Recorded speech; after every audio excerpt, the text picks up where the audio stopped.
ஆண்டவராகிய இயேசு கிறிஸ்துவின் நாமத்தில் உங்கள் யாவருக்கும் என் அன்பின் நல்வாழ்த்துக்கள்.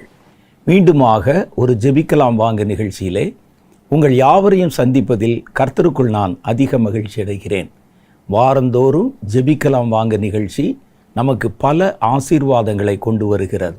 நம்முடைய குடும்பங்களிலும் நம்முடைய சொந்த வாழ்க்கையிலும் ஆவிக்குரிய வாழ்க்கையிலும் ஊழியத்திலும் பல ஆலோசனைகளை கர்த்தர் தருவதோடு அநேகருக்கு சுகத்தையும் பலனையும் தந்து கர்த்தர் ஆசீர்வதிக்கிறார். இந்த நிகழ்ச்சியின் மூலம் ஆசீர்வதிக்கப்பட்டவர்கள் பல்லாயிரக்கணக்கான பேர். கர்த்தர் சமீபத்திற்கு மாத்திரமல்ல, தூரத்துக்கும் தேவன் என்பதை அவர் ஒவ்வொரு வாரமும் மெய்ப்பித்து வருகிறார். நீங்கள் அங்கிருந்து செய்கிற ஜெபத்தை கர்த்தர் கவனித்து உங்களுடைய இருப்பிடத்திலேயே உங்கள் வீட்டிலேயே உங்களை தொட்டு சுகமாக்குகிறார். சுகமாக்குவது மாத்திரல்ல, நமக்கு வேண்டிய நல்ல ஆலோசனைகளை கர்த்தர் இந்த நிகழ்ச்சியின் மூலம் கொண்டு வருகிறார். ஒவ்வொரு செய்தி நேரத்தையும் நீங்கள் ரொம்ப கவனமாக செவி கொடுத்து கேட்கணும். அதில் பல ஆலோசனைகள் தேவனுடைய பிள்ளைகளுக்கும் அப்புறம் கர்த்தருடைய ஊழியக்காரர்களுக்கும் இன்னும் சிறு குழந்தைகளுக்கு கூட பல ஆலோசனை வார்த்தைகள் இதில் வருது. நாம் சந்தித்து கொள்ளும்போது கர்த்தர் இந்த கடைசி நாட்களில் வெளிப்படுத்தி சொன்ன சில தீர்க்க தரிசனங்கள், அந்த தீர்க்க தரிசனங்களின் அடிப்படையில் சில காரியங்களை தியானித்து அந்த தீர்க்க தரிசன வார்த்தைகளை வைத்து தொடர்ந்து ஜெபித்து வருகிறோம். போன முறை நாம் சந்தித்து கொண்ட போது உங்களுக்கு நல்ல ஞாபகம் இருக்கும். குடும்பங்களுக்கு எதிராக சாத்தான் செய்யும் தந்திரங்கள். கடைசி காலத்தில் சாத்தான் தன்னுடைய முழு வல்லமையோட முழு பவரோட கிரியை செய்வான். வேதம் சொல்லுகிறது, தனக்கு கொஞ்ச காலம் மாத்திரமே இருக்கிறது என்பதை அறிந்து சாத்தான் கெர்ஜிக்கிற சிங்கம் போல எவனை விழுங்கலாமோ என்று வகை தேடி கொண்டிருக்கிறான். இந்த கடைசி காலத்தில் தான் சாத்தான் தனக்கு தெரிந்த எல்லா ஸ்தம்பன வித்தைகளையும், தனக்கு தெரிந்த எல்லா தந்திரங்களையும், தன் கையில் இருக்கிற எல்லா பவரையும் ஜனங்கள் மேலே பிரயோகப்படுத்துகிற காலம் இந்த கடைசி காலம். வேதத்தை நீங்கள் நல்லா தொடர்ந்து வாசிச்சிங்கன்னா வெளிப்படுத்தின விசேஷமோ அல்லது சுவிசேஷங்களில் கூட இருக்குது. கடைசி காலங்களை பற்றி கர்த்தர் பேசின பல காரியங்களையும் அந்த நாட்களிலே நடக்க போகிற நிகழ்வுகளையும் வாசித்து பார்த்தீங்கன்னா அந்த காலம் எப்படி ஒரு பயங்கரமான காலமாக இருக்கும் என்பதை அறிந்து கொள்ள முடிகிறது. சாத்தான் இந்த கடைசி காலத்தில் தான் தன்னுடைய முழு சக்தியையும், அவன் கையில் இருக்கிற முழு அதிகாரத்தை, பவர், வல்லமை, தன்னுடைய பல தந்திரங்கள் இதெல்லாவற்றையும் மனித சமுதாயத்தின் மேலே பிரயோகிக்கிற ஒரு காலம். கொஞ்சம் கவனமாக இல்லைன்னா கர்த்தருடைய பிள்ளைகளை கூட ஏமாற்றி விடுவான். வேதத்தில் ஆண்டவர் சொல்லியிருக்கிறார், கூடுமானால் தெரிந்து கொள்ளப்பட்டவர்களையும் வஞ்சிக்கத்தக்கதாக. அப்போ சாத்தான் என்ன செய்வானா, தெரிந்து கொள்ளப்பட்ட ஊழியம் செய்கிற கர்த்தரோடு நெருங்கி வாழ்கிற பிள்ளைகளை கூட தன்னுடைய தந்திரத்தால் சுலபமாக ஏமாற்றுவதற்கு முயற்சி செய்கிற காலம்தான் இந்த கடைசி காலம். அதனால் நீங்கள் எல்லாவற்றையும் நம்பாமல் அது கர்த்தரால் உண்டாயிற்றோ என்று சோதித்து பார்த்து அறிய வேண்டும். அதே மாதிரி எல்லா ஆவிகளையும் நீங்கள் நம்பிவிடாமல் அது தேவனிடத்திலிருந்து புறப்பட்ட ஆவியா என்பதை சோதித்து பார்த்து நீங்கள் அறிந்து கொள்ளணும் என்கிற பிரதான ஆலோசனைகளை கர்த்தருடைய வேதம் நமக்கு சொல்லுகிறது. இப்போ இந்த கடைசி நாட்களில் சாத்தானுடைய ஒரு முழுமையான ஒரு செயல்பாடு என்னென்னா, குடும்பங்கள், அதிலும் குறிப்பாக கர்த்தருடைய பிள்ளைகளுடைய குடும்பங்கள். ஆனால் கர்த்தருடைய பிள்ளைகளின் குடும்பங்கள் மாத்திரம் இல்லை, எல்லா உலகத்தில் இருக்கிற குடும்பங்களுக்கு எதிராகவே சாத்தான் இந்த கடைசி நாட்களில் கிரியை செய்வான். அப்படி கிரியை செய்யும்போது விசேஷமாக தேவனுடைய குடும்பங்கள் இருக்கு பாருங்க, கர்த்தரை நம்பி ரட்சிக்கப்பட்டு கர்த்தரோடு கூட இணைந்து வாழ்கிற குடும்பங்கள், அவங்க மேலே தான் அவனுடைய முழு பார்வையும் இருக்கும். அதனால் தேவனை அறிந்திருக்கிற தேவனுடைய பிள்ளைகள் கடைசி காலங்களில் ரொம்ப கவனமாக இருக்கணும். இந்த கடைசி கால குடும்பங்களுக்கு எதிராக சாத்தான் வைத்திருக்கிற பல தந்திர திட்டங்களை கர்த்தர் சமயங்களில் நாங்கள் ஜெபித்து காத்திருந்த நேரங்களில் வெளிப்படுத்தி பேசியிருக்கிறார். நிறைய தீர்க்க தரிசனங்கள் குடும்பங்களுக்கு எதிராக, குடும்பத்தில் கணவனுக்கும் மனைவிக்கும் எதிராக, பிள்ளைகளுக்கும் பெற்றோருக்கும் எதிராக, இந்த மாதிரி என்ன விதமான குழப்பங்களை கொண்டு வந்து குடும்பங்களுக்குள்ளே தன்னை நுழைத்து கொள்வதற்கு சாத்தான் முயற்சி செய்கிறான் என்பதை கர்த்தர் பல சந்தர்ப்பங்களிலே எங்களிடத்தில் வெளிப்படுத்தி பேசியிருந்தார். அதெல்லாம் நாளைய தினத்தில் உங்களுக்கு சில காரியங்களை வாசித்து காட்டி அதற்காக ஜெபிப்பதற்கு உங்களுக்கு அழைப்பு கொடுக்கப்படும். அதுக்கு முன்னால் குடும்பங்களை சாத்தான் ஏன் குறிவைக்கிறான் என்கிற காரியத்தை கொஞ்சம் நம்ம அறிந்து கொள்ளணும். அப்போ தான் அந்த தீர்க்க தரிசன வார்த்தையை வாசிக்கும் போது இதைத்தான் கர்த்தர் இங்கே சொல்லி இருக்கிறார் என்பதை அறிந்து நம்மால் தெளிவாக ஜெபம் பண்ண முடியும். எந்த ஒரு காரியத்திலையுமே ஒரு விஷயத்துக்கு ஜெபம் பண்ண போனால் நம்ம ஜெபிக்க வேண்டிய காரியத்தை குறித்த விபரம் தெரியணும். அதை விட்டு பொத்தாம் பொதுவாக நம்ம ஜெபித்தால் அந்த ஜெபம் முழுமையான பலனை கொண்டு வராது. ஜெபம் என்பது கூர்மையாக்கப்பட்டு தெளிவாக குறி வச்சு அடிக்கிறது. அப்போ அதுக்கு நம்ம என்ன செய்யணும்? முதல்ல நாம் எந்த காரியத்துக்கு ஜெபம் பண்ண போகிறோம் என்பதை அறிந்து அந்த காரியத்தை குறித்த விவரங்களை கொஞ்சம் நல்லா விளங்கி கொண்டு அதற்கு பிறகு ஜெபம் பண்ணுவது தான் அந்த ஜெபத்திற்கு ஒரு உற்சாகமான அல்லது முழுமையான ஒரு பிரதிபலனை கொண்டு வரும். அப்போ அதனால நம்ம என்ன செய்கிறோம்னா, கர்த்தர் பேசி சொன்ன காரியங்களை வாசிப்பதற்கு முன்பு அதை குறித்த சில விவரங்களை வேதத்தின் அடிப்படையிலே நம்ம அறிந்து கொள்ள போகிறோம். நம்ம போன முறை சந்தித்து கொண்ட போது கடைசி கால குடும்பங்கள், அதற்கு எதிராக சாத்தான் செய்யும் பல தந்திரங்கள், குடும்பங்களை தன்னுடைய கைக்குள்ளே கொண்டு வருவதற்கும், விசேஷமாக வாலிப தலைமுறை அவங்கெல்லாம் வீட்டில் தான் இருப்பாங்க, குடும்பத்துக்கு அடங்கி குடும்பத்துக்குள்ளே இருப்பாங்க. அவர்களை தன்னுடைய கட்டுப்பாட்டுக்குள் கொண்டு வரத்தான் ரொம்ப தீவிரம் காட்டுவான். குறிப்பாக வாலிபர்கள், ஆண்களாக இருந்தாலும் பெண்களாக இருந்தாலும் இந்த விஷயத்தில் ரொம்ப கவனமாக இருக்கணும். உங்கள் மேலே சாத்தானுடைய முழு கண்ணும் இருக்கிறது. எப்படியாவது ஒரு சிலரையாவது தன்னுடைய கட்டுப்பாட்டுக்குள்ளே கொண்டு வந்துடணும். ஒரு நல்ல தேவனுடைய நாமம் தரிக்கப்பட்ட குடும்பத்தில் யாராவது ஒருவரை சாத்தான் தன்னுடைய கட்டுப்பாட்டுக்குள்ளே கொண்டு வந்துட்டா அந்த குடும்பத்தினுடைய கட்டமைப்பே ஆடி போய்விடும். அவர்கள் செய்கிற சாத்தானுக்கு அடுத்த காரியங்கள் வீட்டில் நம்முடைய ஜெபத்திற்கு ஒரு பெரிய குறுக்குச்சுவராக எழும்பிடும். நம்ம தேவனை ஆராதிப்பதிலும் ஊழியம் செய்வதிலும் கூட பல தடைகள் உண்டாகிவிடும். அதனால் ரொம்ப கவனமாக இந்த காரியத்தில் நாம் ஒவ்வொரு விஷயத்தையும் அறிந்து தெளிவாக செயல்பட வேண்டும். போன முறை நான் சந்தித்து கொண்ட போது நான் உங்களுக்கு என்ன சொன்னேன்னா, சாத்தான் ஏன் நம்முடைய குடும்பங்கள் மேல் தன்னுடைய பார்வை வைக்கிறான், குடும்பத்தில் இருக்கிறவர்களை ஏன் தன் கையகப்படுத்தி கொள்ள விரும்புகிறான். அதுக்கு முதல் காரியம் நான் சொன்னேன், கடைசி காலத்தில் சாத்தான் தன்னுடைய வேலைகளை செய்வதற்கு அவன் கடைசி காலத்தில் என்னென்ன வேலைகளை வைத்திருக்கிறான் என்பதை வெளிப்படுத்தின விசேஷம் பல இடங்களில் நமக்கு சொல்லுகிறது. அப்போ சாத்தான் தன்னுடைய காரியத்தை செய்ய வைப்பதற்கு எப்படி இருக்கணும்னு கேட்டால், மனிதாபிமானம் மற்றவர்களாக இருக்கணும், இன்ஹியூமனாக இருக்கணும். மனிதாபிமானம் இல்லாமல் ஒருவன் செத்து விழுந்தா கூட, குரூரமான முறையிலே மரணம் அடைந்தால் கூட இவனுடைய மனதில் எந்த சஞ்சலமும் இல்லாமல் இருக்கணும். அப்படிப்பட்ட ஒரு மன இறுக்கம் உள்ள சாத்தானுடைய மனோபாவத்தை கொண்ட மனிதாபிமானமற்ற மிருக சுபாவமுள்ள மனித சந்ததியை எழுப்புவது சாத்தானுடைய நோக்கம். ஏன்னா அவர்களை வைத்துத்தான் தன்னுடைய கடைசி கால திட்டங்களை அவன் நிறைவேற்ற போகிறான். கடைசி காலத்தில் சாத்தான் தன்னுடைய ராஜ்யத்தை அமைத்து அகில உலக ராஜ்யத்தை கட்டமைப்பான். ஆனால் அந்த ராஜ்யத்தினுடைய ஆயுசு காலம் 7 வருடங்கள் என்று கர்த்தருடைய வேதம் சொல்லுது. அந்த 7 வருடமும் முழு உலகத்தையும் தன்னுடைய கட்டுப்பாட்டுக்குள்ளே கொண்டு வந்து ஒவ்வொரு ஜனத்தில் ஒவ்வொரு மனிதனையும், ஜனக்கூட்டங்களை மாத்திரம் அல்ல, ஒவ்வொரு இண்டிவிஜுவல்ஸையும் தன்னுடைய கட்டுப்பாட்டிலும் கண்காணிப்பிலும் வைத்துக்கொள்ள வேண்டும். தன்னுடைய கட்டுப்பாட்டை மீறுகிறவர்களை மனிதாபிமானம் இல்லாமல் கொன்று ஒழிக்க வேண்டும். அந்த வேலையை செய்வதற்கு சாத்தானே இறங்கி வந்து அதை செய்ய முடியாது. அவன் கட்டளை கொடுப்பான். அந்த கட்டளை நிறைவேற்றுவதற்கு அவனுக்கு மனிதர்கள் வேண்டும். அந்த மனிதர்கள் இப்போ நீங்கள் பார்க்குற இராணுவத்தில் இருக்கிறவங்க மாதிரியோ காவலர்கள் மாதிரியோ இல்லாமல் கொஞ்சம் கூட மனிதாபிமானம் இல்லாதவர்களாக இருப்பாங்க. ஒரு உதாரணத்துக்கு சொல்லணும்னா, ஹிட்லருடைய ஆட்சி காலத்தில் ஹிட்லருக்கு உதவி செய்த இராணுவம், நாஜி படை இராணுவம், அவர்கள் மனிதாபிமானம் இல்லாதவர்களாக இருந்தாங்க. யூதர்களை கொன்று ஒழிக்க வேண்டும் என்று ஹிட்லர் அவர்களுக்கு ஒரு கட்டளை கொடுத்த போது குழந்தைன்னு கூட பார்க்கல, பெண்கள் என்று பார்க்கல, வாலிபர்கள் என்று பார்க்கல, அவர்களை மனிதாபிமானம் அற்ற முறையிலே அடித்து கொலை செய்தார்கள்.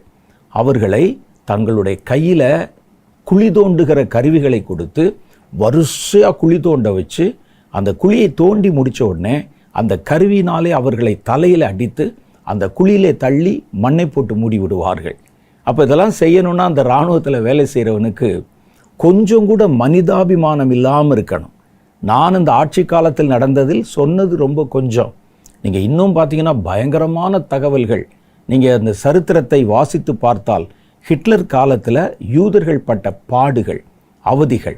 அப்போ பிள்ளைகள் அழும்போது, குழந்தைகள் அழும்போது கொஞ்சம் கூட மனிதாபிமானம் இல்லாமல் அவர்கள் நடந்து கொண்டு அவர்களை கொன்றொழித்தார்கள். அதற்கு ஒப்பான மனநிலை, அதை காட்டிலும் பயங்கரமான மனநிலை கொண்ட மனிதர்கள் சாத்தானுக்கு தேவை. ஏன்னா தன்னுடைய பலத்த மிருக பலத்தோட இந்த பூமியில் இருக்கிற ஒவ்வொருவரையும் தன்னுடைய கட்டுப்பாட்டில் வைத்து அவர்களை பயமுறுத்தி தனக்கு கீழ்ப்படி வைக்கணும். கீழ்ப்படியாதவர்களை கொஞ்சம் கூட இரக்கம் இல்லாமல் கொடூரமான முறையிலே கொன்றொழிக்க வேண்டும். அப்போ அதற்கு மனிதாபிமானம் இல்லாத ஒரு கூட்டம் ஜனங்கள் அவனுக்கு வேண்டும். நீங்கள் இப்போவே நடக்கிற காரியங்களை பாருங்கள். ஒவ்வொன்றும் மனிதாபிமானம் இல்லாத காரியங்கள் எளிதாக அரங்கேறுகிறதை பார்க்க முடியுது. 4 நாளைக்கு அந்த விஷயத்தை பற்றி பேசுவாங்க. 5ஆவது நாள் சர்வசாதாரணமாக கடந்து போய்விடுவோம்.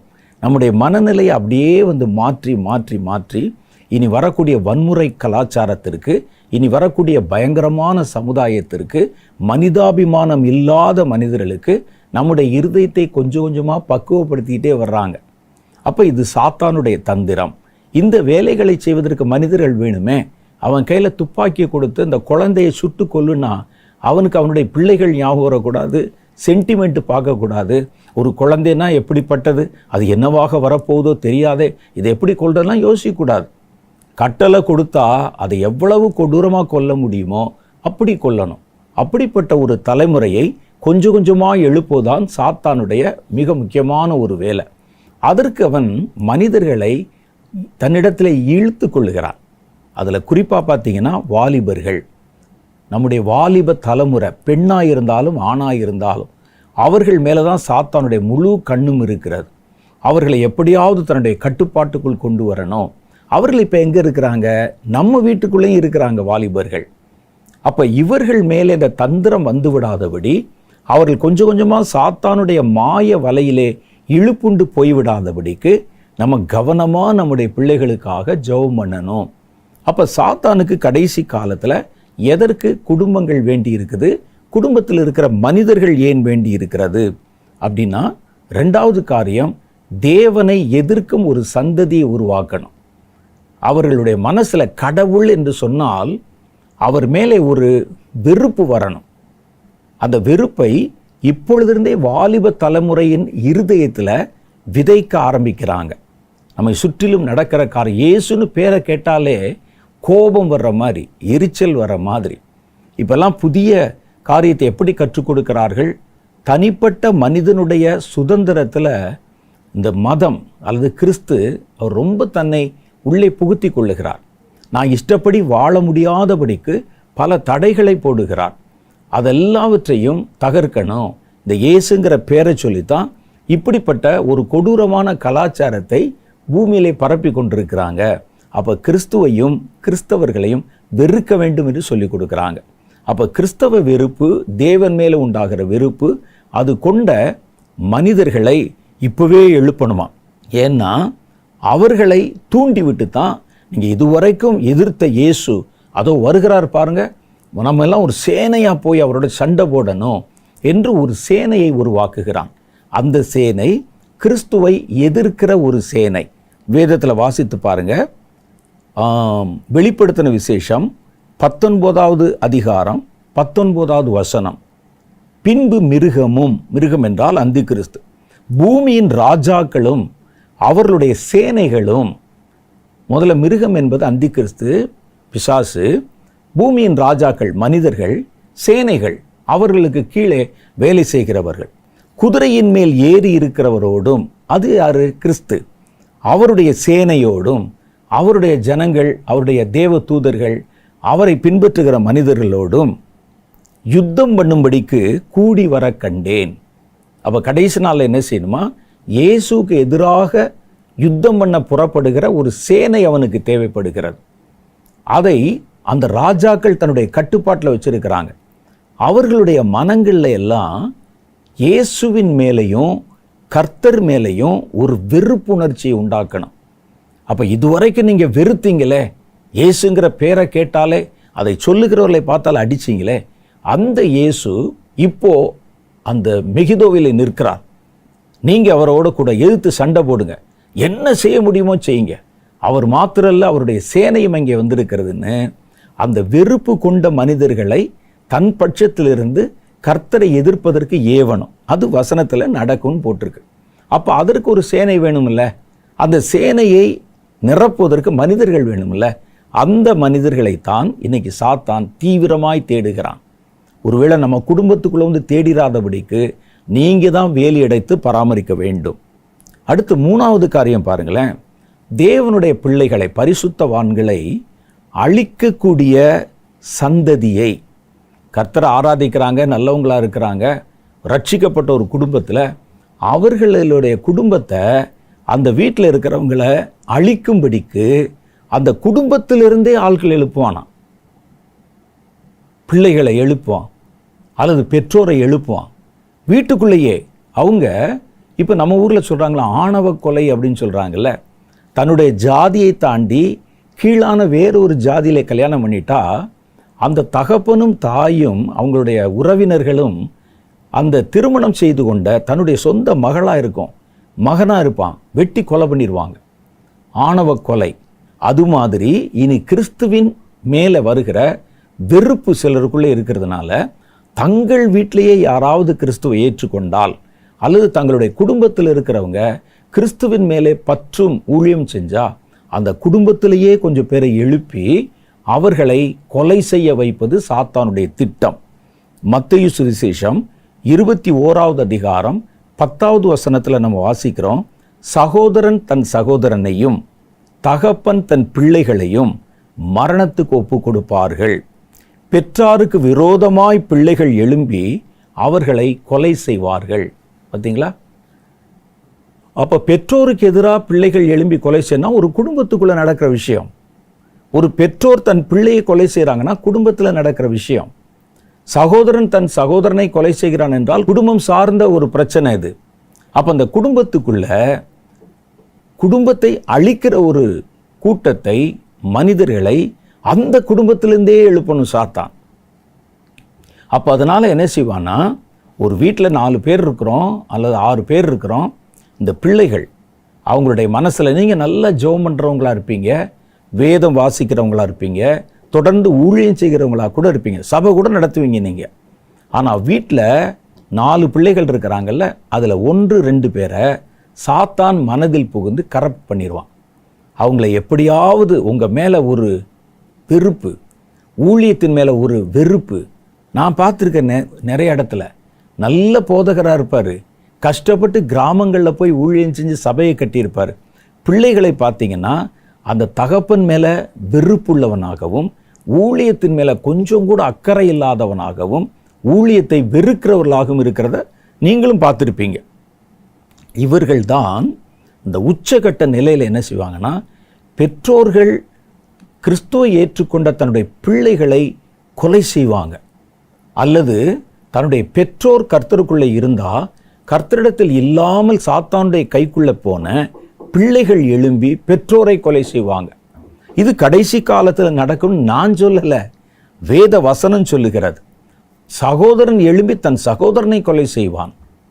கொலை செய்யறதுக்கு வேற இடத்துல இருந்து ஆள் வர்றதில்லை. அப்போ பாருங்க, சாத்தான் குடும்பங்களுக்குள்ளே உள்ளே புகுந்து கொலைகாரர்களை எழுப்புகிறான். தகப்பனை கொலைகாரனாக்குகிறான், சகோதரனை கொலைகாரனாக்குகிறான், தன் பிள்ளைகளை கொலை செய்கிற பெற்றோரை கொலைகாரனாக்குகிறான். எப்படி இருக்கும் யோசிச்சு பாருங்க.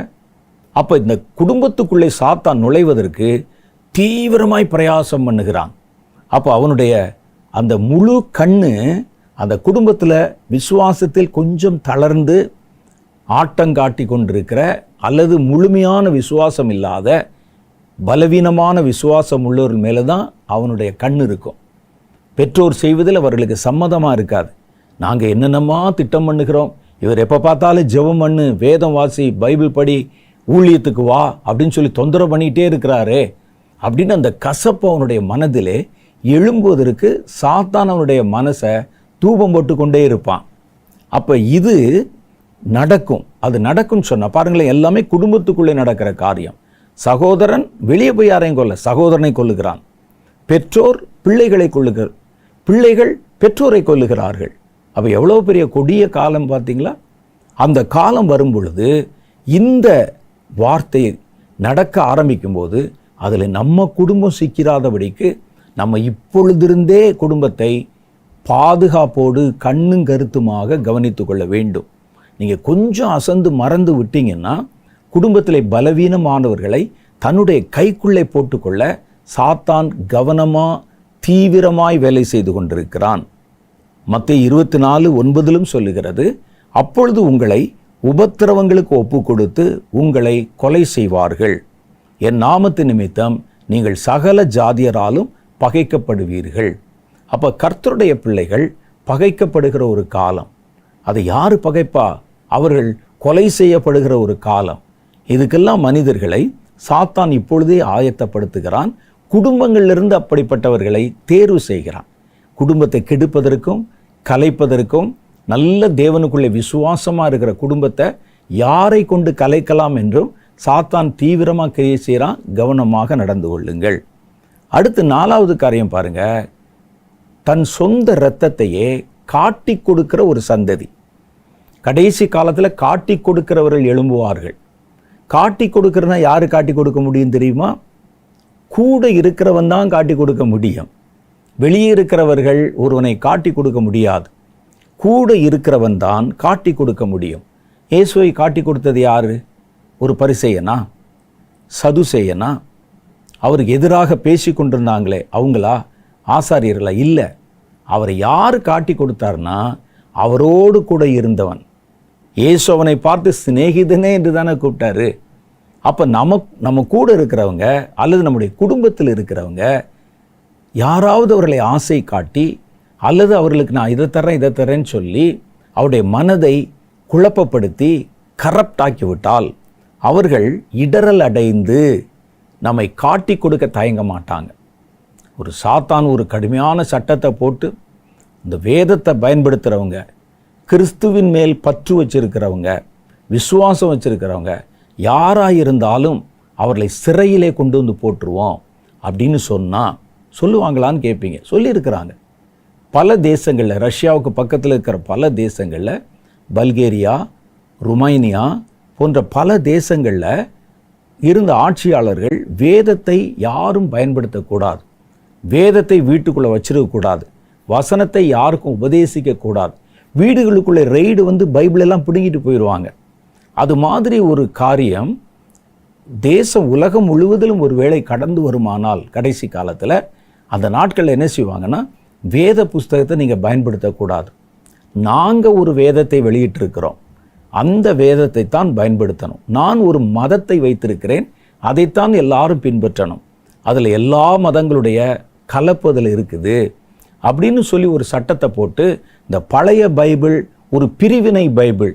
இப்போ வந்து பைபிளை பார்த்தீங்கன்னா சிலர் சொல்லுவாங்க அது பிரிவினை பைபிளுங்க, அது யாரோடையும் சேர விடாது, நாங்கள் மாத்திரம்தான் நீதிமான் பரிசுத்தவான் அப்படின்னு சொல்லிட்டு மற்றதெல்லாம் பேய் பிசாசு சாத்தான் அப்படின்னு சொல்லிட்டு ஜனங்களை ஒரு கூட்டம் பேரை தனியாக பிரிச்சிரும் அந்த வேதம் அப்படின்னு. அப்போ இந்த மாதிரி பிரிவினை சக்தியை கொண்டு வருகிற வேதம், இதை நாங்கள் முழுசாக ஒழித்து விடுகிறோம், யார் வீட்டிலையும் வைக்கக்கூடாது, இது ஒரு தடை செய்யப்பட்ட புஸ்தகம் அப்படின்னு ஒரு சட்டம் போட்டு உங்கள் வீட்டில் யாராவது வைத்திருக்கிறார்கள், அந்த வசனத்தை ஒருவேளை மனப்பாடமாக சொல்லி ஜெபம் பண்ணுறாங்கன்னு சொன்னால் அவர்களை நீங்கள் எங்களுக்கு அடையாளம் காட்டினால் உங்களுக்கு இவ்வளவு கொடுப்போம், உதவி செய்வோம் அப்படின்னு ஒரு சட்டத்தை போட்டாங்கன்னா அப்போ என்ன செய்வாங்களாம், நம்மை காட்டி கொடுப்பதற்கு நம்ம கூட இருக்கிறவர்கள் அல்லது நம்முடைய குடும்பத்தில் இருக்கிறவங்களே எழும்பி வருவாங்களாம்.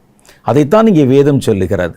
மத்தேயு சுவிசேஷம் 24வது அதிகாரம் 10.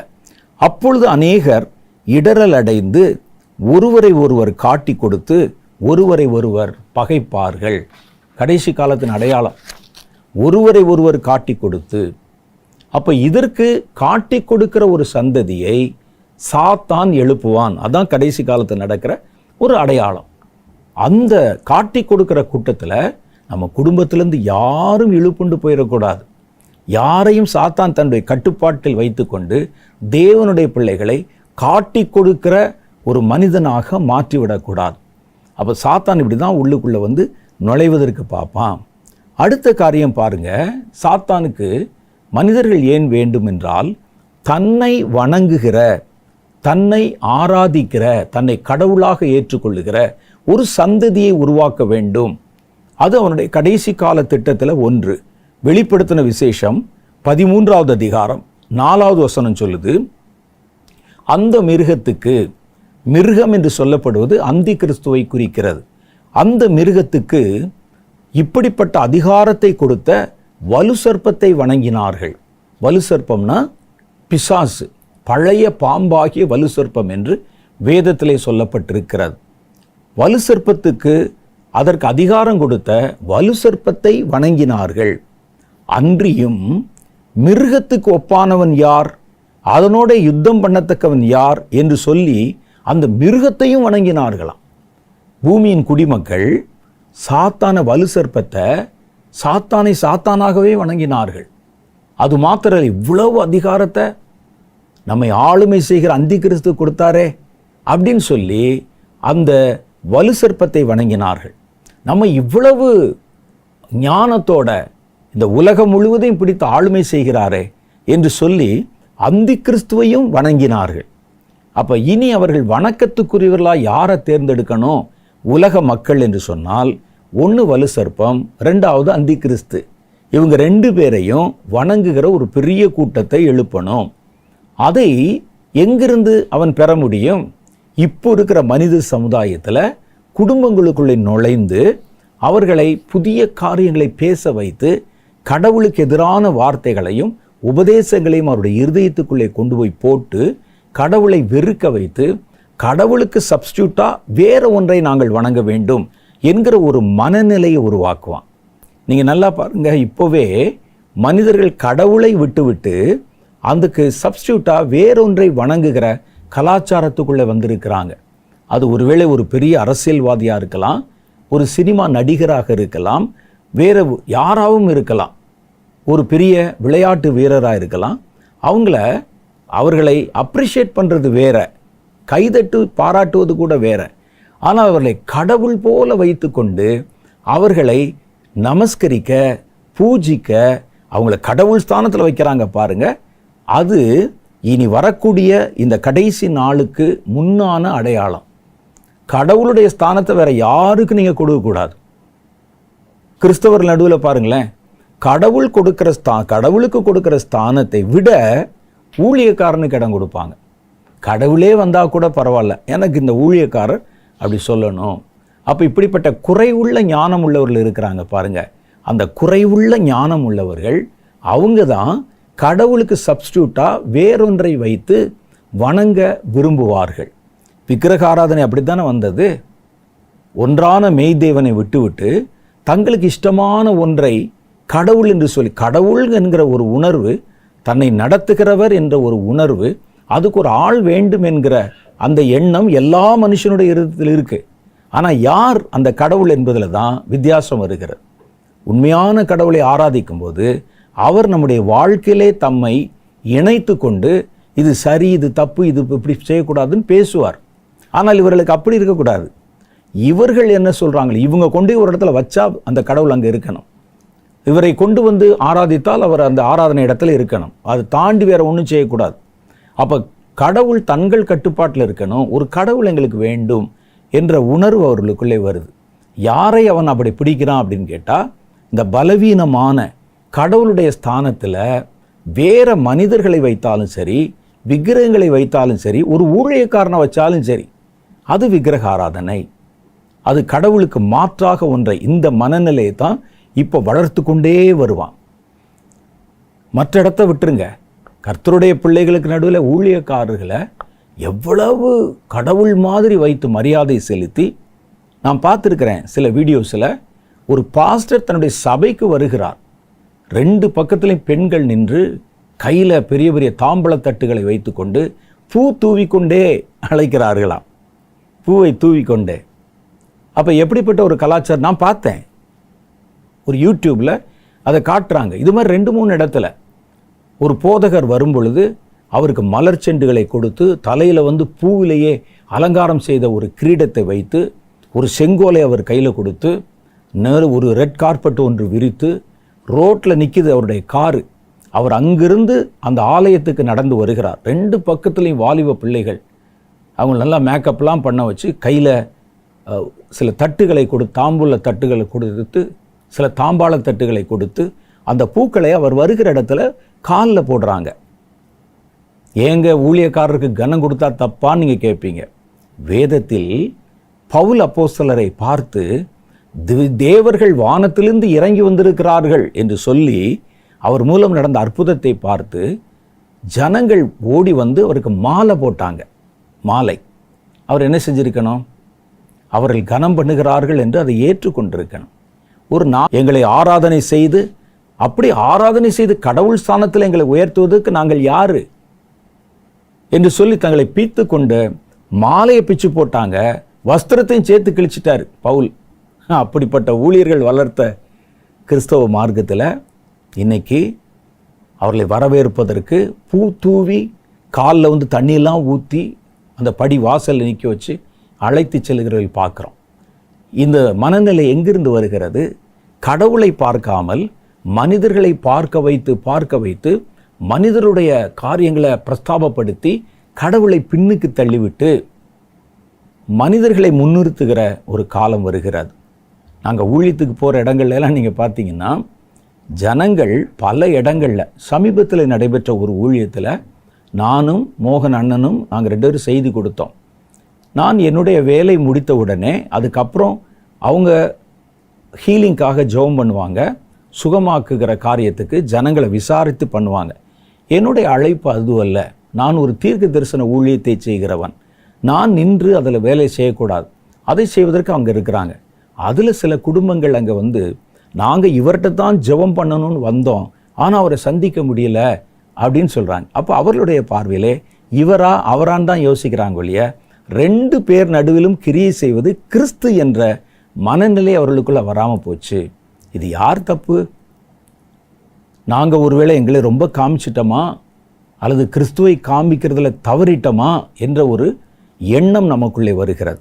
இப்படிப்பட்ட மனநிலை கொண்டவங்க இருக்காங்க பாருங்க, அவர்கள்தான் இப்படி கடவுளுக்கு பதிலாக வேறொன்றை வைத்து ஆராதிப்பதற்கு, வணங்குவதற்கு ஆயத்தமாக இருப்பாங்க. அடுத்த காரியத்தை பாருங்க, கடவுளுடைய காரியத்தை பரியாசம் பண்ணுகிற கூட்டம் எழும்புவாங்களாம். பரியாசம் பண்ணுகிற, ஏன்னா சாத்தானுக்கு பேரே தூஷிக்கிறவன், இரவு பகலாக நம்முடைய சகோதரன் மேலே குற்றம் சாட்டுகிறவன் தாழ தள்ளப்பட்டு போனான். தூஷண நாவுதற்கு கொடுக்கப்பட்டது. அது பரலோகத்தில் உள்ளவர்கள், பரிசுத்தவான்கள், தேவன், பரிசுத்த ஆவியானவர் எல்லாரையும் தன் வாய் திறந்து தூஷித்தது என்று வெளிப்படுத்தின விசேஷத்தில் வாசிக்கிறோம். அப்போ கடவுளை தூஷிக்கணும், தேவனுடைய பிள்ளைகளை தூஷிக்கணும். அந்த நாவு கொண்டவர்களை எழுப்பது சாத்தானுடைய நோக்கத்தில் ஒன்று.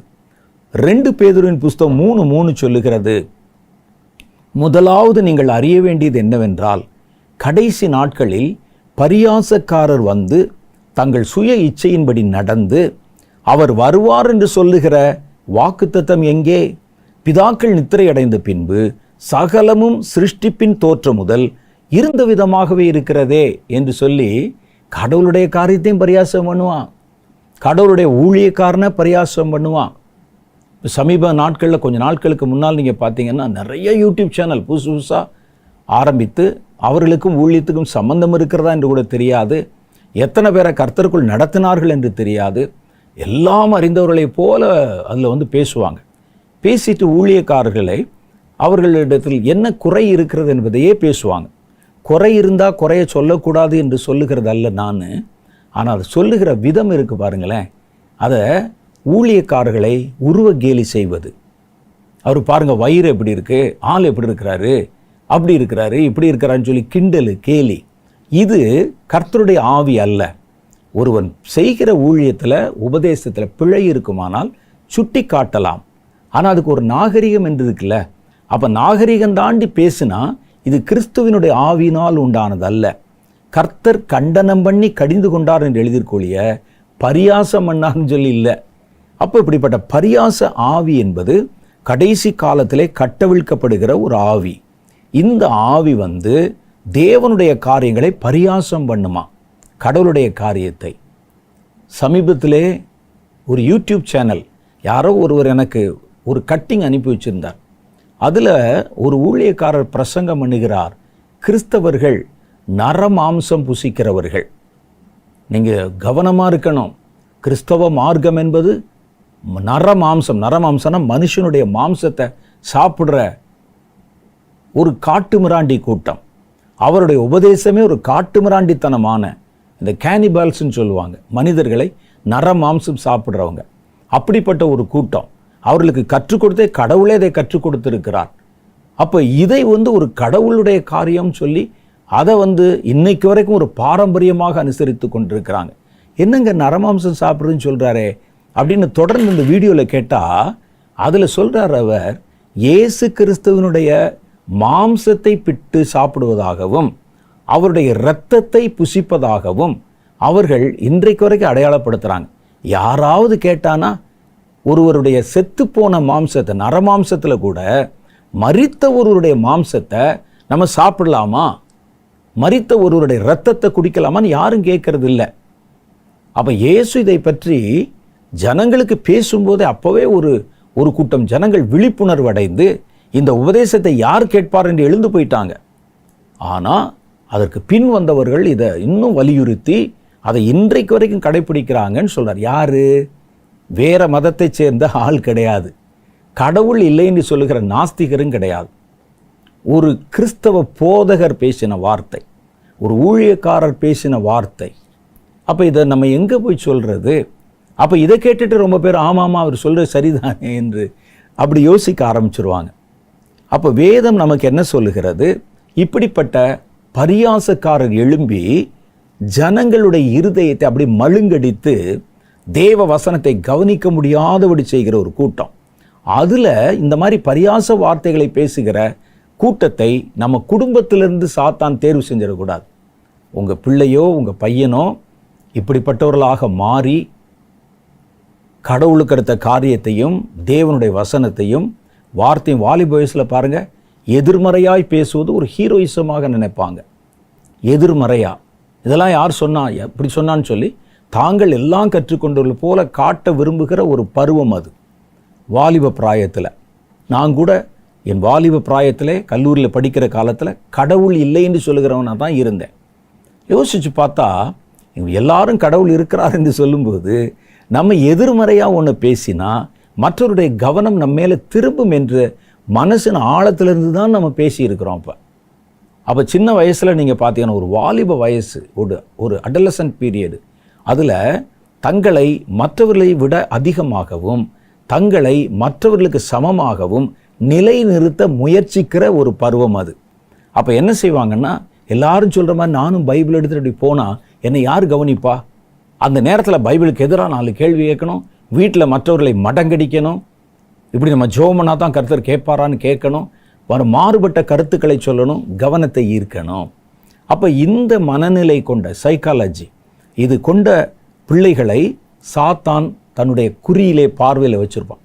அவர்களை கொஞ்சம் கொஞ்சமாக பிடிச்சு அவர்களுக்கு தானும் நிறைய விஷயத்தை கற்றுக் கொடுத்து அவர்களை முழுவதுமாக கடவுளுக்கு எதிரானவர்களாக மாற்றி விடுவான். அப்போ பிள்ளை பேசுகிறத பார்த்துட்டு நீங்கள் உடனே ஆச்சரியப்பட்டு, என் மகன் பாருங்க எவ்வளோ அறிவாக பேசுகிறான், உலகத்தை கடவுள் படைத்தார், மனிதனை கடவுள் படைத்தார்னா கடவுளை யார் படைத்தார்னு கேட்குறாங்க, என் வாயை அடைச்சிட்டானே கெட்டிக்காரன் அப்படி இப்படின்னு சொல்லி நீங்கள் ஏற்றி விட்டீங்கன்னா உங்கள் பிள்ளைகள் உங்களுக்கு அல்ல, அது சாத்தானுடைய கைப்பாவையாக மாறிடுவான். கள்ள உபதேசம் பண்ணுகிறவனாக, கடவுளுக்கு எதிரான காரியத்தை செய்கிறவனாக, பரியாசம் பண்ணுகிறவனாக, தூஷிக்கிறவனாக தன்னை அவன் மாற்றிக்கொள்ள வாய்ப்பு இருக்கிறது. கடைசியாக என்ன காரணம் பார்த்தீங்கன்னா, நிர்விசாரமான ஒரு சந்ததியை உருவாக்கணும்.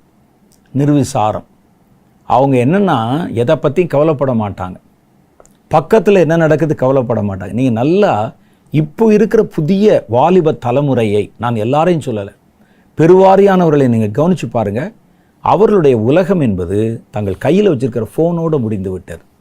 அதை தாண்டி பக்கத்தில் என்ன நடக்குது தெரியாது அவங்களுக்கு. எல்லாம் இதில் வந்தால் தான் நம்புவாங்க, யூடியூப்பில் வந்தால் தான் நம்புவாங்க, சோஷியல் மீடியாவில் வந்தால் தான் நம்புவாங்க. தன் பக்கத்தில் என்ன நடக்க யோசிக்க மாட்டாங்க. அது அவன் சொல்கிறானே உண்மையாக பார்க்க மாட்டாங்க. அது என்ன வருகிறதோ அதை அப்படி நம்பிடுவாங்க. அப்படி இருக்கிறவர்கள் இவர்களுடைய வாழ்க்கை ஆதாரத்தை முடக்கி போடுகிற ஒரு பெரிய தந்திரம் சாத்தான் இப்போ கடைசி நாட்களில் கொண்டு வந்திருக்கிறது. எல்லாத்தில் மூழ்கி போயிருக்கிறாங்க. அவர்களுக்கு ஜெபத்தை பற்றி கவலை இல்லை, தேசத்தை பற்றி கவலை இல்லை, அழிவை பற்றி கவலை இல்லை, கடவுளை பற்றி கவலை இல்லை. அவர்களுக்கு வேண்டியது சாப்பாடு கூட வேண்டாம். சோஷியல் மீடியாஸ் இருந்தால் போதும், ரீல்ஸ் இருந்தால் போதும், என்னென்னமோ சொல்கிறாங்க, அதெல்லாம் இருந்தால் போதும். அதிலேயே மணிக்கணக்கான நேரம் செலவழித்து கொண்டிருக்கிறாங்க. ஒரு குழந்தை நீங்கள் பார்த்துருப்பீங்க, அவனுக்கு யார் அந்த பெற்றோர், எப்போ அவன் இந்த பெற்றோரை தான் சொல்லணும். பிள்ளைகளுக்கு அந்த ஃபோனை வாங்கி கொடுத்து அவன் அதிலேயே விளையாடி அப்படியே அவனுடைய மனமெல்லாம் ஸ்டக்காகி போய் அவன் ஆஸ்பத்திரியில் அட்மிட் பண்ணி கொண்டு போகிறாங்க. அவன் கை அந்த விசைப்பலகையை எப்படி அப்படியே வந்து ஸ்வைப் பண்ணுவானோ அப்படியே வந்து போய்கொண்டே இருக்கிறது, கை கட்டுப்படுத்த முடியாமல். அப்போ இதெல்லாம் ஏன் நடக்குது? இது யார் அவனா போய் வாங்கினானா? பெற்றோர் தானே செஞ்சாங்க. அப்போ குடும்பத்துக்குள்ளே இப்படி உள்ளே தன்னை நுழைத்து ஜனங்களை வெளியே நடக்கிறதை அறிய விடாமல் அவனுடைய எலும்பை உருவிடுவான் சாத்தான். அதான் முக்கியம். ரோம் தேசத்தில் மன்னர்கள் நடுவில் ஒரு ப்ராவர்ப் சொல்லுவாங்க, நாம் செய்கிற அக்கிரமங்களை ஜனங்கள் உணராதபடி அவர்களுக்கு வித்தை காட்டுங்கள். ஜனங்களுக்கு என்ன செய்யுங்கன்னா விளையாட்டு வித்தை அப்படின்னு காமிச்சு என்டர்டெயின்மெண்ட்டுக்குள்ளே கொண்டு போயிருங்க. நம்ம செய்கிற தவறுகள் தெரியாதபடிக்கு ஜனங்களுக்கு வித்தை காட்டுங்கள். இப்படி ஒரு ரோம பழமொழி இருக்குது. அதனால தான் பார்த்தீங்கன்னா பெரிய பெரிய விளையாட்டு அரங்கங்கள், ஓடியன்ஸ் இதெல்லாம் கட்டி ஒரு பக்கம் நாடகம் நடக்கும், இன்னொரு பக்கம் பார்த்தீங்கன்னா மல்யுத்தம் நடக்கும், இன்னொரு பக்கம் மிருகங்களும் மனிதர்களும் சண்டை நடக்கும்.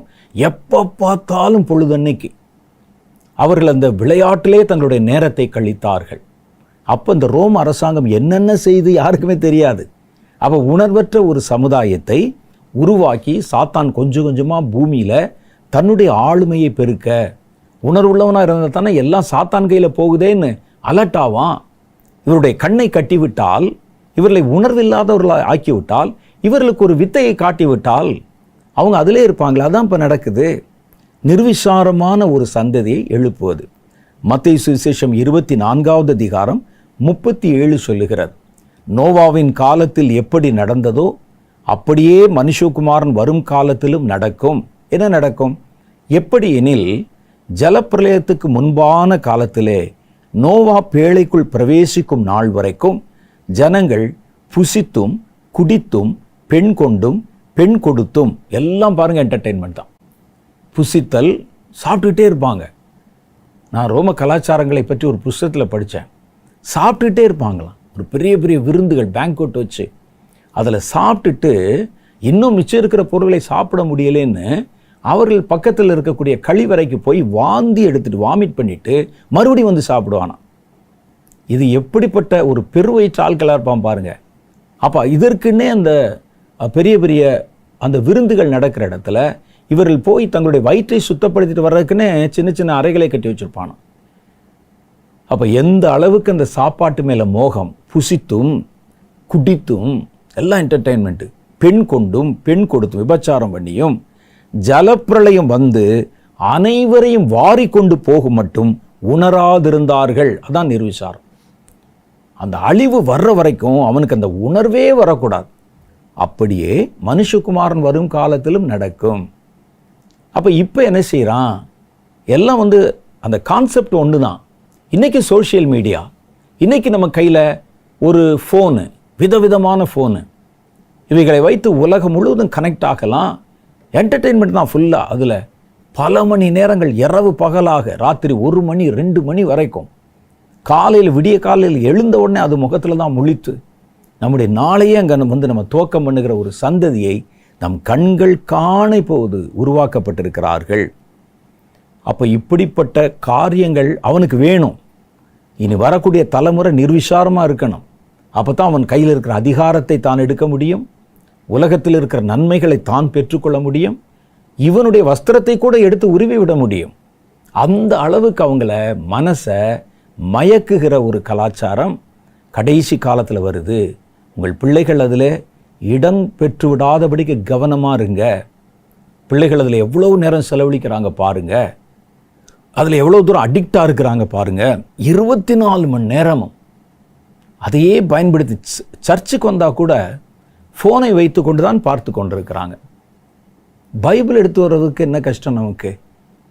அதை ஃபோனை வைத்து கொண்டு அதில் தான் பார்ப்பது. மற்ற நேரத்தில் பிரசங்கம் போர் அடித்தா ஃபோனுக்குள்ளே போகிறது. பிள்ளைகளை பெற்றோர்கள் கண்காணிக்காமல் விடுவது. இரவு தாண்டி நேரம் வரைக்கும் அறைக்குள்ளே அடைத்து கொண்டு அவங்க தங்களுடைய லேப்டாப் கம்ப்யூட்டர் மூலம் முன்பாக உட்கார்ந்திருப்பது, அதை கண்டுகொள்ளாமல் இருப்பது. இதெல்லாம் ஒரு நிர்விசாரமான சந்ததியை நம்மை சுற்றிலும் மெல்ல மெல்ல மெல்ல மெல்ல உருவாக்கி கொண்டே வருகிறது. இது கவனமாக நம்ம இருக்கணும். வேதம் சொல்லுது பாருங்கள், சாத்தான் குடும்பங்களுக்குள் நுழைந்து அவர்களை கெடுப்பதன் மூலம் அவருடைய சந்ததியை கைப்பற்றுவதற்கும் கரைப்படுத்துவதற்கும் விரும்புகிறான். அந்த சந்ததி நிர்விசாரம் உள்ளதாக இருக்கணும், தேவனை தவிர வேற காரியங்களை வணங்குகிறதாக இருக்கணும், கடவுளுடைய காரியத்தை பரியாசம் பண்ணுறதா இருக்கணும், தேவனுடைய மனிதர்களை எதிர்க்கிறதா இருக்கணும். குடும்பத்தில் தன்னுடைய விருப்பத்திற்கு எதிராக யாராவது பேசினா, தகப்பனாக இருந்தாலும் தாயாக இருந்தாலும் கொன்று ஒழித்து விட வேண்டும், சகோதரனை பகைக்கணும். இப்படிப்பட்ட ஒரு தலைமுறையை கடைசி காலத்தில் இப்படி எழும்புவாங்கன்னு போட்டிருக்கு. அவங்க எங்கேருந்து எழும்புவாங்க? குடும்பங்கள் இருந்தால் எழும்புவாங்க. இப்போ சமுதாயத்தினுடைய பிறப்பிடம் குடும்பம் தானே. ஆகவே இந்த குடும்பங்களை சாத்தான் அவைகள் மேலே தன்னுடைய கண்ணை வைத்து அவைகளை கவனித்து கொண்டிருக்கிறான். தேவனுடைய பிள்ளைகளின் குடும்பத்தில் மனுஷிகமான அல்லது மாம்சமானவர்களை கொண்டு வந்து இணைக்கும் போது அங்கே ஒரு பொல்லாத சந்ததி பிறக்கிறது என்று வேதம் சொல்லுது. ஆதியாகமம் 6வது அதிகாரம் 1-4 வரைக்கும் பார்த்தா, பூமியில் மனுஷர் பெருகத் துவங்கி அவர்களுக்கு குமாரத்திகள் பிறந்தபோது தேவ குமாரர்கள் மனுஷ குமாரத்திகளை அதிக சௌந்தரியம் உள்ளவர்கள் என்று கண்டு அவர்களுடனே தங்களுக்கு பெண்களை தெரிந்து கொண்டார்கள். அப்பொழுது கர்த்தர், என் ஆவி என்றென்றைக்கு மனுஷனோட போராடுவதில்லை, அவன் மாம்சந்தானே, அவன் இருக்க போகிற நாட்கள் 120 வருஷம் என்றார். அந்நாட்களிலே ராட்சதர்கள் பூமியில இருந்தாங்க. பின்பு தேவகுமாரர்கள் கடவுளுடைய பிள்ளைகள் மனுஷ குமாரத்திகளோட கூடுகிறதுனால் இவர்கள் அவர்களுக்கு பிள்ளை பெறும்போது இவர்களும் ராட்சதர்களைப் போல பூர்வத்தில் பேர் பெற்ற பலவான்களானார்கள். அப்போ ஒரு ராட்சச சந்ததி. அப்போ பிறந்தது மாம்சத்தில் ராட்சச குணம். இப்போ இந்த மாதிரி அந்நிய கலப்பிலே உண்டாக்கப்படுது. அப்போ சாத்தான் என்ன செய்கிறான்னா, ஒரு அந்நிய கலப்பை உள்ளே கொண்டு வந்து விட்டால் ராட்சசத்தனமான ஒரு சந்ததியை பிறப்பிக்க முடியும். அப்போ பிறந்தது, ஆதியாகம புஸ்தகத்தில் சொல்லும்போது பிறந்தது சரீரத்தில் ராட்சசத்தன்மை. இப்போ கடைசி காலத்தில் வரக்கூடிய சந்ததி எப்படி வரும்னா, தன்னுடைய மனதிலே ராட்சசத்தன்மை, ஒரு சைக்கோவாக, மற்றவர்களை துன்பப்படுத்தி இதில் இன்பம் காணுகிறவனாக, ஒரு ராட்சசன் போல மனிதர்களை அழிக்கிறவன், மனசில், அவனுடைய குணத்தில், சுபாவத்தில் இதெல்லாம் தோன்றுவதற்கு வாய்ப்பு இருக்கிறது. அப்போ சாத்தான் என்ன செய்கிறான், அந்நிய நுகத்தை எப்படியாவது கர்த்தருடைய பிள்ளைகளோட கலந்து விட வேண்டும் என்று யோசிப்பான். அந்நிய நுகம், தேவனை அறியாதவர்கள், வேறு மார்க்கங்கள், வேற விதமான பழக்க வழக்கங்கள் இருக்கிறவங்க எப்படியாவது உள்ள குடும்பத்தில் கொண்டாந்து உள்ளே விட்டுருவான். அப்போ அதனால் ஒரு சந்ததியே, அவருடைய வம்சமே கரைப்பட்டு போகிறது என்று கர்த்தருடைய வேதம் சொல்லுகிறது. அந்நிய நுகத்தில் பிணைக்கப்படாதிருங்கள் என்று 2 கொரிந்தியர் புஸ்தகம் 6வது அதிகாரம் 14-15 வசனங்களில் பவுலும் சொல்லுகிறார். அந்நிய நுகத்திலே அவிசுவாசிகளுடனே பிணைக்கப்படாதிருப்பீர்களாக. நீதிக்கும் அநீதிக்கும் சம்பந்தமேது, ஒளிக்கும் இருளுக்கும் ஐக்கியமேது, கிறிஸ்துவுக்கும் அந்த பேலியாளுக்கும் இசைவேது, அவிசுவாசியுடனே விசுவாசிக்கு பங்கேது என்று கேட்கிறார். அப்போ குடும்பங்கள் அடுத்து சாத்தானுடைய தந்திரத்தில் பெருசு என்னன்னு கேட்டால், குடும்பங்களை டிவைட் பண்ணுறது, பிரிச்சிடுறது. அதை பூர்வ காலம் முதற்கொண்டே சாத்தான் செய்து வருகிறான். ஆதாம் ஏவாளுடைய குடும்பம், கர்த்தர் முதல் ஆதாம் ஏவாள் தான் இருந்தாங்க. அவர்கள் பாவம் செய்த போது அவர்களை ஏதேன் தோட்டத்தில் தன் பார்வையிலிருந்து அவர்களை தள்ளி வைத்து விட்டார். இப்போ அவர்கள் குடும்பமாக மாறுறாங்க, அவர்களுக்கு குழந்தை பிறக்கிறது. சாத்தான் பாருங்க இந்த குடும்பத்தை எப்படியாவது பிரிச்சிடணும் என்று சொல்லி உள்ளே வந்து காயினுடைய மனதிலே பொறாமையை தூவி ஆபேலை கொலை செய்ய வைத்து ஆதாமுடைய 2 பிள்ளைகளில் ஒருவனை அழித்து ஒருவனை கொலைகாரனாக்கி தன் குடும்பத்திலிருந்து அவனை பிரிந்து போக வைத்து விட்டார். அப்போ சாத்தான் செய்த அந்த பெரிய தந்திரம் குடும்பங்களை உடைப்பது, பிரிப்பது. இன்றைக்கி அதை வேறு வேறு முறைகளில் செய்கிறான். குடும்பத்துக்குள்ளே பார்த்தீங்கன்னா விவாகரத்து, பிள்ளைகள் திடீர்னு பைய தூக்கி போட்டுட்டு நான் இனிமேல் வீட்டில் இருக்க மாட்டேன் பிரிஞ்சு போவது, மனைவி பிரிந்து ஓடுவது, கணவன் பிரிந்து ஓடுவது, இதெல்லாம் சாத்தானுடைய தந்திரங்கள். குடும்பத்தை தனித்தனியாக பிரிச்சிடணும் என்பது சாத்தானுடைய தந்திரத்தில் ஒன்று. அடுத்து நம்ம என்ன பார்க்க போகிறோம்? நிறைய இருக்குது சொல்கிறதுக்கு. ஆனால் நம்ம அடுத்த நாளைக்கு நம்ம சந்திக்கும் போது கர்த்தர் இந்த கடைசி கால குடும்பங்களை பற்றி என்ன பேசி இருக்கிறார் என்பதை நம்ம தீவிரமாக பார்க்க போகிறோம். முதல்ல பெற்றாரும் பிள்ளைகளும். பெற்றோர் பிள்ளைகளை கொல்லுவாங்க, பிள்ளைகள் பெற்றோரை கொல்லுவாங்க. அப்போ பெற்றாருக்குள்ளும் பிள்ளைகளுக்குள்ளும் கொலைகாரர்களை எழுப்பது சாத்தானுடைய மிகப்பெரிய ஒரு நோக்கமாக இருக்கிறது. அப்போ இதை நம்ம அணைக்கட்டணும் அப்படின்னா என்ன செய்யணும்? உங்கள் பிள்ளைகளை நடத்துவதில் கவனமாக இருக்க வேண்டும். ஒன்றுக்கு மேற்பட்ட பிள்ளைகள் உங்களுக்கு இருந்தால், ஒரு 2 பிள்ளைகள் 3 பிள்ளைகள் இருந்தால் எல்லாரையும் சமமாக நடத்துங்கள். ஒரு பிள்ளை இருந்தால் பரவாயில்ல, 2 பிள்ளைகள் 3 பிள்ளை இருந்தால் சமமாக நடத்துங்க. இல்லாத பட்சத்தில் அந்த பிள்ளைகளுக்கு நடுவிலே பகை உண்டாகும். பிள்ளைகள் ஒருவரோடு ஒருவர், இப்படி தான் ஆபேலும் காயினும் பகை உண்டானது. அதுபோல ஒருவரை நேசித்து மற்றவர்களை அலட்சியப்படுத்தினால் அது பெற்றோருக்கு நல்லதல்ல. ஆதியாம புஸ்தகம் 37வது அதிகாரம் 3வது வசனத்தில் வாசிச்சா 12 பிள்ளைகளும் யாக்கோபுடைய பிள்ளைகள் தான்.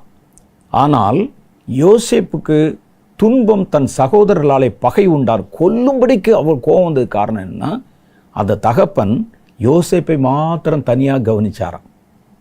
பாருங்களேன், ஆதியாகமம் 37:3, இஸ்ரவேலின் முதிர் வயதிலே அல்லது யாக்கோபின் முதிர் வயதிலே யோசேப்பு தனக்கு பிறந்ததினால் இஸ்ரவேல் தன் குமாரர் எல்லாரிலும் அவனை அதிகமாய் நேசித்து அவனுக்கு பல வருணமான அங்கியை அணிவித்தான். இதுதான் அவங்களுக்கு பொறாமை வர்றதற்கும் கோபம் வர்றதற்கும் காரணமாக அமைந்தது. பொறாமைக்கும் கோபத்துக்கு என்ன காரணம்? எல்லாம் நாங்கள் 12 பேரும் அவருடைய பிள்ளைகள் தான், ஆனால் ஒருவனை மாத்திரம் நேசிக்கிறார்.